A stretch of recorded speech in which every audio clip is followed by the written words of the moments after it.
The Pool Guy Podcast Show. The Pool Guy Podcast Show. The Pool Guy Podcast Show. Yeah! Hi, and welcome to this week's edition of the Pool Guy Show. Today I'm going to be talking about getting your pool or your pool route ready for the spring. This podcast has been brought to you by InyoPools.com. Inyo Pools has been helping pool owners find the right pool parts since 2001. With over 50,000 pool parts in stock, order online today and have your parts delivered right to your door. And the podcast is also brought to you by the Riptide Pool Vacuum System. The Riptide is a powerful vacuum system that will allow you to get large leaf debris off the bottom of the pool rapidly. To learn more about the Riptide, you can visit their website, www.riptidevac.com. And if you're in the pool industry and you're looking for the best app available to automate your billing, organize your pool route, notify your customers, and track your repairs, go to useaquasuite.com. AquaSuite has been built by the pool industry professionals for the pool industry professionals to give us the tools we need to get the most out of our business. Upgrade your pool company now with AquaSuite, and be sure to tell them you heard about it on the Pool Guy Podcast Show for an exclusive discount when you sign up. And you may be needing the Riptide vacuum if you open your pool and you have it closed all season and there was something wrong with the cover. And I'll go over some more of those tips later in this podcast. So spring typically is from March, April, and May. And in California, typically the temperature starts heating up in early April, and it'll stay pretty hot in most areas all the way through October. So depending on what region of the country you are in is when spring actually starts for you. You'll know pretty much when it starts is the water temperature will start to rise in the pools. Right now they're consistently at 60 degrees or maybe even lower in some pools in my area. So once the temperature starts to begin to rise, you know that spring is coming. You also notice a lot more pollen in the air, and I'll touch on that more when I talk about algae in the pool during the springtime. So let me go over some steps in the springtime, what you should do. So the first step, once you open your pool, and if you do open your pool and you notice you have problems, let's say the cover was not on there properly or you didn't put enough closing chemicals in and the pool has algae. So the first thing you want to do is get the pool cleaned up, do an algae treatment. I have several videos on my channel, my YouTube channel, on how to do that. Get all the debris out of the pool and get everything back in shape. If you have a vinyl or fiberglass pool, you may notice some brown staining in the pool. This could happen if the chlorine level was zeroed out and there's some organic material in the pool. So the best way to get rid of this is to do the ascorbic acid treatment. And I also have videos on my YouTube channel on how to do the ascorbic acid treatment. It's basically vitamin C in a powdered form. So you want to do the whole pool treatment if you have a pool and you open it up and it has the brown discoloration in it. And it typically happens in a fiberglass or vinyl pool with the brown discoloration once you open it. And the ascorbic acid treatment will get that stain right off. So it's very easy. And it's a good time to do it because the chlorine level should be near zero at this point. The ascorbic acid treatment is very effective when the chlorine level is really low. So get that done and get everything back in shape once you take the cover off the pool and turn everything back on. So for me, the first step is to make sure that the filter is in good working order.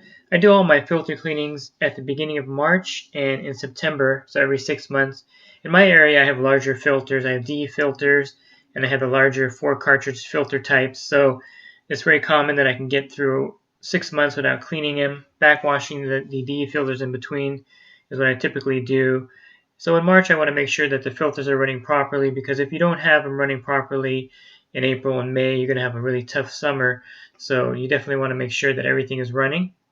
So go ahead and clean the filter, recharge it with diatomaceous earth if it's a DE filter, and also check the grids for any kind of tears or rips, also the manifold.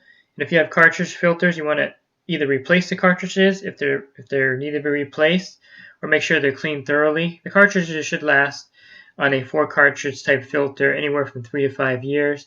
And if you have a single cartridge filter, those typically last 6 to 8 months. So at the beginning of the season, you may want to just get a new cartridge and install it.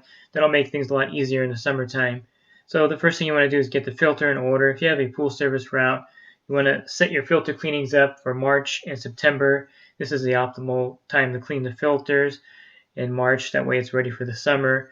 So once you take care of that, you want to move on to the next step, which is getting the chemicals in balance. So the water is going to start heating up. In the wintertime, you may have noticed that you weren't using a lot of chlorine or acid in the pool. This changes as soon as the water temperature starts to rise. And a lot of times, if you're not careful, the pool could zero out, which means the chlorine level could go to zero since you're not adding a lot of chlorine in the winter. It just takes 1 or 2 weeks of a heat wave, especially at nighttime where the water temperature is not dropping, for the pool water to heat up enough to where the chlorine can actually be zeroed out in the pool. So one of the things you want to check at the beginning of the season, depending on in your area, if you have a lot of rain, is the conditioner level of the pool. And you want to make sure that you have at least 30 to 50 parts per million of cyanuric acid or conditioner in the pool. This will protect the chlorine from the sun's UV rays from burning off when it starts to get warmer and the sun stays out longer. And for a saltwater pool, the recommended cyanuric acid level or conditioner level is up to 80 parts per million. So get that in order if you want to add some conditioner to the pool. I really like the liquid conditioner. It's a little more expensive, but it's really safe and easy to use. You can just pour it directly into the water without dissolving it. And truthfully, the granular conditioner in cold water takes a very long time to dissolve. So just get a gallon of the liquid conditioner, and for most pools, 1 or 2 gallons is all you're going to need to get the levels back up to 30 to 50 parts per million in the pool. If you're using the 3-inch trichlor tablets in your pool, you probably don't want to use too many of them right now, March, April, and May. They're not going to dissolve very quickly in cold water. So continue to use a liquid chlorine or any kind of powder shock. I prefer liquid chlorine over the Cal Hypo or any other kind of shock. It seems to be the most effective type of chlorine, and it works really well when the water is not quite hot. And it's easy to disperse in the water just by pouring the gallon of the liquid chlorine in the pool. So that's my go-to chlorine type this time of year. So make sure you have plenty of chlorine in the pools at this time. I typically keep my chlorine level at 3 to 5 parts per million beginning in April and through May, and that way it prevents the pool from zeroing out, algae growth from blooming. So I'll cover the algae growth also, which happens a lot in the springtime because basically you're going to have a lot of pollen and things blooming. It doesn't really matter how well the pool is balanced with all that pollen getting in there. In the shady areas of the pool, you're definitely going to get some algae blooms in there. So keep that chlorine level up really high at the beginning of spring and prevent that from happening. And this is part of step 2. If you have a saltwater pool, you want to make sure that the saltwater system is operating. So one thing you have to do is make sure that you have the proper salt level in the pool, and you want to test the salt level. Some salt systems have a reading and it'll give you the parts per million, but I prefer and I highly recommend you get a digital salinity tester or salt tester. You can get some as low as $30 online or at your pool store. I prefer the Hach brand tester, HACH. This one's really reliable and easy to calibrate, and it holds the calibration really well over the course of the year. And I would definitely test the salt level April and May in California, Arizona, and Nevada, those areas where it warms up quickly, and get an accurate salt reading. And then you can tell how much salt you're going to have to add to the pool if it needs salt to get the saltwater generator working. It won't work if you have too low of a salt level in the pool, and depending on how much rain you've gotten over the winter season will depend on how much more salt you need to add to the pool. Typically, you don't need to add more than 1 or 2 bags of salt. Some areas you may be adding 3 to 5 depending on how much dilution happened from the rainwater. But typically you're not going to be adding the full amount of salt that you would when you start up the saltwater system. And once you have the saltwater system running, at a certain temperature, it's going to start producing chlorine. So keep that in mind also, that at low water temperature, it doesn't work. It doesn't produce chlorine. So when the water temperature is above 65, closer to 70 degrees, you're going to have the saltwater generator producing chlorine for you. Up until that point, continue to use liquid chlorine to keep the chlorine level up at 3 to 5 parts per million. So let me go back to the algae problem, and that's going to be step 3 here, which is get ready for a bunch of algae blooms. If you haven't had a pool before, or this is your first season doing a pool route in the spring, you're going to notice quite a bit of algae blooms in pools. And depending on the season, like right here in California, we've had a lot of rain this winter, so I predict we're going to have a pretty big algae bloom season because of the rain, and everything's going to be pollinating. And you'll see layers of yellow pollen on top of the pools in my area. It's really bad. And so one thing also that happens if you're outside and you're doing your pool, or if you do pool service, is that you may suffer from allergies. seasonal allergies. For me, I'm allergic to ragweed and other kinds of grass. So I'm really cautious when I'm out there. If the gardener's out there blowing stuff, I don't step near what he's doing. But the pollen will get to you if you have an allergy type issue. One of the things that I found that really helps me with my allergies is by watching my diet. I'm very careful what I eat, and a lot of the things that I eat will trigger my allergies. For instance, I've cut out all cheese and dairy, and I've cut out ice cream. And ice cream, not just because of the dairy, but ice cream has about 30 to 40 artificial flavors in it to give it that flavor, and I have reactions to those artificial flavors. So if you suffer from allergies, you may want to watch your diet, cut out cheese and dairy and even ice cream, and see if that helps you with your allergy symptoms out there while you're working. And I'm a big believer in you are what you eat. You know that flamingos aren't actually pink. They're pink because of all the shrimp that they eat.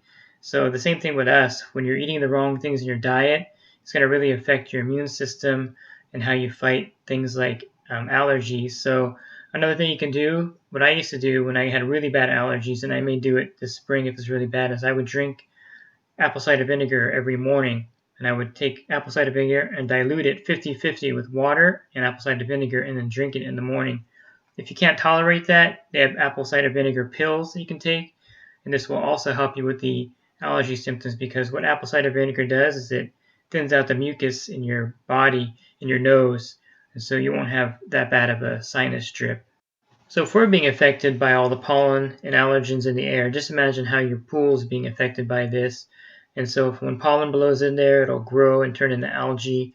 And algae is a life form that feeds off of things in the pool. And so that's why I recommend in April and May to have the chlorine level at 3 to 5 parts per million, because this really is a great way to prevent algae growth, is to have a good steady chlorine level in the pool. So keep that in mind when you're starting the spring season, to get that in there. Another note about the spring is that a lot of gardeners or homeowners will put fertilizer on the grass, and a little bit of wind will blow. It'll blow it in the pool. Sometimes the gardeners aren't careful and they'll spill some on the decking or in the pool. And the fertilizer is not good for the pool because it has a lot of nitrates in there. And that'll cause problems with the water chemistry. So one thing to be aware of is fertilizer getting in the pool during this season. You want to make an effort not to have the fertilizer actually get into the pool. You're going to have a lot of grass clippings getting into the pool at this time of year too, because in the springtime is when most people start to cut their grass again. So all of these are contributing factors to how bad the algae season is going to be in the pool industry. The pollen count, how much rain you had in the winter, translating to everything blooming in the springtime, and the water temperature, how quickly it rises, and also fertilizer from the gardeners, grass clippings from the gardeners. All these are contributing factors for the algae season. So I'm a big proponent of preventing algae from growing in the pools to begin with. That way in the summertime, you're not going to be spending 10, 15, 20 minutes brushing a pool that had turned green on you or has yellow mustard algae all over the walls. So one of the things that I use on my route is called Pool RX. I use it in most of my accounts. And this is a mineral technology. You can find out more about it on their website. I think it's poolrx.com. I've done some YouTube videos on this also. So basically this mineral, if you put the Pool RX in the pool at the beginning of the season, and typically April and May is when I purchase them and put them in the pools, they'll last anywhere from 4 to 6 months depending on different factors of the pool. And it'll eliminate all types of algae in the pool completely. It'll also make the chlorine a lot more effective. Since it's destroying algae and microalgae in the pool, the chlorine won't have to work and kill the algae, so it's going to be a lot more effective and there'll be a lot more chlorine available in the pool. So you'll notice if you're using the Pool RX in the pool that the chlorine level holds a lot better. And even if the pool were to zero out in chlorine, algae won't bloom because the Pool RX mineral will kill the algae and keep it from growing. So it's a win-win with the Pool RX. It'll keep the chlorine level high in the pool, and if it does zero out from usage or from neglect, algae won't grow in the pool. And I typically suggest purchasing it in April and May. All the suppliers, if you do pool service, usually have it on sale March, April, and you can get a discount on the Pool RX units online. It's usually a little cheaper, or at the pool store in April and May before the season starts. And definitely recommend putting it in there. Sizing the Pool RX, I have a video on doing that. but basically there's two different units you would use for your pool, a blue one and a black one. The black one has 12 ounces of the mineral, and the blue one has 8 ounces. So depending on your pool size would be if you buy the 8 ounce or the 12 ounce black unit, and depending on your pool problem level too. If you have a pool that always develops a lot of algae because maybe it has poor running filtration or the circulation, then you want to get the black unit even if your pool is a little bit smaller because it has more mineral. So you can see the videos on that on my YouTube channel on the Polar X product, but I highly recommend doing preventative algae treatment in April and May so that in the summertime you're not battling algae in 100-degree weather. You don't want to be doing that. So take a look at that product. I highly recommend it to start off the spring season. Another thing you want to make sure that in April and May that you want to do is boost up the pool's run time. A lot of times the pool will be set to run less in the winter time, and it's crucial to have the pool running at a full cycle. At least by May, you want the pool to be running its full one cycle through. In some areas, 2 cycles, depending on how hot and humid it gets in the spring and summertime. And this is the time you want to adjust the timer to run longer. The longer you run the pool, the less trouble you're going to have. A lot of the problem pools on my pool route, I'm running 23 hours a day in some cases for the larger pools. And in the smaller pools, I'm running 2 or 3 cycles of water through, which is anywhere from 10 to 14 hours a day. Typically, you can get away with running your pool for the minimum of 1 cycle through if the pool has no issues and if the pool is balanced right. But there are certain things that are contributing factors to a pool having problems. It could have old equipment. It could be in the shade most of the time, causing algae problems. There could be a lot of fertilizer in the area if you live in a rural area. All these factors. You could have a lot of wind blowing organic debris in the pool, causing the leaves to absorb a lot of the chlorine in the pool. So keep that in mind. Every pool is different. Every area is different. But typically, you want to run. The longer you run the pool, the better results you're going to have at the beginning of the season and all summer long. And you want to run the pool during the daylight hours. So if the sun's hitting your pool at 9 a.m., you want to run it from 9 a.m. to 5 p.m. and so that the water is always circulating when the sun's hitting it. That causes less problems also. Keep an eye on those areas where it's shady. If there's any algae growing in those areas, you want to treat it right away and not let it get into a bloom. The worst thing you can do is neglect the algae in April and May, and then in June you have a heat wave. We have a week of 90-degree weather or 100-degree weather, and I can tell you that that pool that has an algae problem in April and May, come summertime, the algae problem is going to be 100% worse, and you're going to be fighting algae all summer long. And it's much harder to treat in the summertime because the sun's out a lot longer. It's hotter, so it's harder to keep up on it, and there's a lot of other different factors that contribute to huge algae growth in the summertime. If someone's using the pool and you have a pool party and you had algae in there to begin with, chances are it's going to bloom even worse at that point. So again, I refer you back to the Polar X product to prevent algae growth to begin with. But if you don't do that, if you're not going to use that product, just be proactive in April and May and treat the pool for algae and make sure you don't have anything as you go into the summer. And so if you're opening your pool after the winter and you're having problems, definitely refer to a professional in your area. There's lots of guys in your area that specialize in opening the pool. If you open your pool up and you see that you have a foot of debris on the bottom or the pool's like black because you didn't close it properly, you may not be able to handle it. So definitely call someone that can get your pool running and open correctly and get everything going. If you live in an area like me where you don't close the pool, you're already maintaining the pool all winter long anyway. You're just kind of upping your game in the springtime so that you can eliminate the problems that are going to develop. And I really focus on this because the next podcast I'm going to do will be on the summertime. And one thing you don't want to be doing, especially if you have a pool route, is brushing 8 or 9 pools that have algae problems in 100-degree weather, and adding an extra hour and a half to your day. It would just kill you to do that. So you definitely want to be on top of it. So follow these steps here. Number 1, you want to make sure that the filtration is working good. If you have a pool route, this is a good time to sell to customers new cartridges or new DE filter grids. It's a good time to sell it to them because you're going to clean the filter and charge them for it, so you might as well do the elements at the same time. The worst thing you can do is clean the filter in March, and then middle of April you notice that there's a tear in a grid and you got to charge the customer for a whole new filter element set. They may not be too happy with paying for a filter cleaning and then also for an installation of a new grid set. So definitely sell the customer the parts when you're doing the filter in March. It's also a good time to upgrade your pump. If you have a poor running system, get a new pump installed. If you have a poor running filter, get a new filter installed. If you have an air leak in the line causing problems with the water circulation, get that fixed. Again, in April and May before the summer season starts, you can have all kinds of problems. Step 2, get the chemicals balanced. Make sure the conditioner level is at the right level to protect the chlorine. And then you want to start balancing the pH and alkalinity. Again, in the winter, the acid demand is really low. So if you're doing the pool all year round, you should have no problem with the pH and alkalinity readings. They should be pretty steady. If you're opening a pool up for the first time after being closed all season, you may need to do some adjustments with the alkalinity and pH there. If you have a saltwater system, you want to make sure you have enough salt in the pool. Make sure you test it and get everything running so that it can produce chlorine when the water temperature gets high enough. And then you want to make sure that you treat the pool for algae. Again, I recommend PoolRx. Get proactive with the algae in April and May. And if you see any algae in the pool, treat it right away to get rid of it before the summer season starts. So if you follow these steps, you're going to have a great summer, and I don't see you having any problems. My whole thing with spring is to be proactive, get everything ready for the summer month, because those are the most brutal times to have a pool. If you never had a pool and you're going to go into the summer for the first time, if you're doing pool service for the first time in summer, you're going to know the difference between summer and spring and winter, because the summertime is just brutal with the temperatures here in California, with the humidity in Florida and Texas.